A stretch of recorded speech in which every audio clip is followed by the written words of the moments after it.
નમસ્કાર,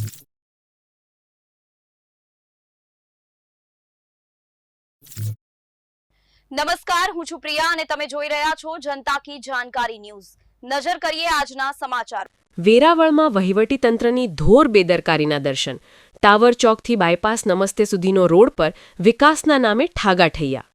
તંત્રની ધોર બેદરકારીના પગલે સમગ્ર વાહન ચાલકોને પરેશાની। ગીર સોમનાથ જિલ્લામાં વેરાવળ જે મુખ્ય મથક છે, પણ સુવિધાઓની સામે મીંડું છે।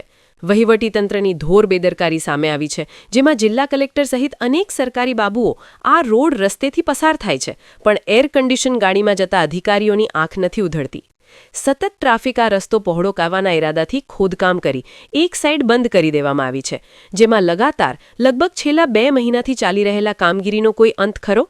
વહીવટીતંત્રની ધોર બેદરકારીના પગલે સમગ્ર વિસ્તારમાં નાગરિકો હેરાન થઈ રહ્યા છે।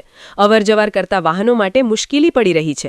ત્યારે આ કાર્ય ક્યારે પૂરું થાય તેની પણ કોઈ જિલ્લા કલેક્ટર કે સ્થાનિક કક્ષાએ કલેક્ટર સાહેબ લેશે ખરા? રિપોર્ટ ગીર સોમનાથ। નગરપાલિકા ઉપપ્રમુખ, હાલમાં કાઉન્સિલર ઉદયભાઈ, શું કહેશો? આજે રોડ ખોદવામાં આવ્યો છે, કામમાં વિલંબ થાય છે। 2 મહિનાથી રોડ બંધ છે કામ। કોઈ પ્રજા, કોઈ અધિકારી, કોઈને કાંઈ ખબર નથી પડતી કે આ 1.5 મહિનાથી જે અહીંથી રોજ કલેક્ટર સાહેબ નીકળે, એસપી સાહેબ નીકળે, મામલતદાર સાહેબ નીકળે ઇનાજ જવા હતું, તો એટલે ક્યારનો રોડ બંધ છે, તો એટલી ખબર નથી પડતી કે હાલો અમે વહેલું કરીએ। આમાં જ્યારે એક્સિડન્ટ કે કંઈ થશે ત્યારે માણસ ખબર પડશે કે કોઈકનો બાપ ગયો ને કોઈકનો છોકરો ગયો ને કોઈકને ગયો છે। કેટલા સમયથી કામ બંધ? 2 મહિનાથી બંધ છે। નગરપાલિકામાં છો તમે, કાઉન્સિલ છો, તમે નથી કરી રજૂઆત? અમે રજૂઆત કરતા જે કરે છે કાંઈ ખબર નથી પડતી કે કેમ આમાં કામ બંધ છે। ચીફ ઓફિસર શું કહે છે? ચીફ ઓફિસર બસ કાલ ચાલુ થઈ જાય ને પરમથી કામ ચાલુ થઈ જશે, એ જ કે છે।